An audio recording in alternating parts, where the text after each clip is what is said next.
Subhanallah. Subhanallah. Subhanallah.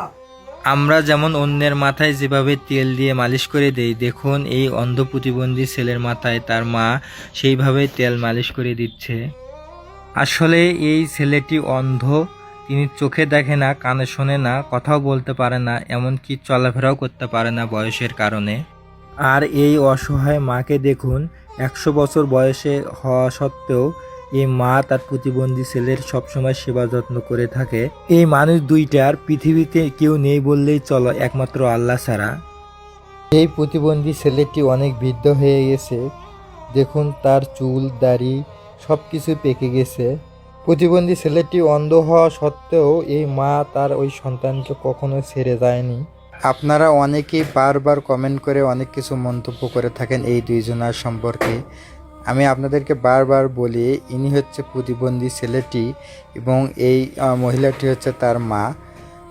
আপনারা সব সময় যখন কমেন্ট করবেন অবশ্যই বুঝে শুনে কমেন্ট করার চেষ্টা করবেন। অনেকেই আমাদের কাছ থেকে ঠিকানা জানতে চান। এইটা গাইবান্ধা জেলার পলাশবাড়ি থানার 1 নং কিশোরকারী ইউনিয়নের কাশিয়াবাড়ি গ্রাম। এই গ্রামে একটি বাজারের পাশে অন্যের একটি জমিতে রাস্তার সাথে আমরা তাদেরকে আশ্রয় করে দেই এবং আপনাদের সহযোগিতায় এই দুইজন যতদিন বেঁচে থাকবে ততদিন এখানেই থাকবে। এখানে একটি থাকার ঘর, একটি রান্নাঘর, একটি টিউবওয়েল এবং একটি বাথরুম স্থাপন করে দেই এবং পাশাপাশি এনাদের সেবা করার জন্য আমরা লোক রেখে দিয়েছি। আপনাদের সহযোগিতার মাধ্যমে এই প্রতিবন্ধী ছেলে ও তার মায়ের জন্য একটি বাক্স, চাল রাখার জন্য একটি ড্রাম সহ বিভিন্ন জিনিস আমরা ক্রয় করে দিই এবং তেনারা সব সময় ভালো থাকে এই চিন্তা ভাবনা করে সব কিছু করার চেষ্টা করি।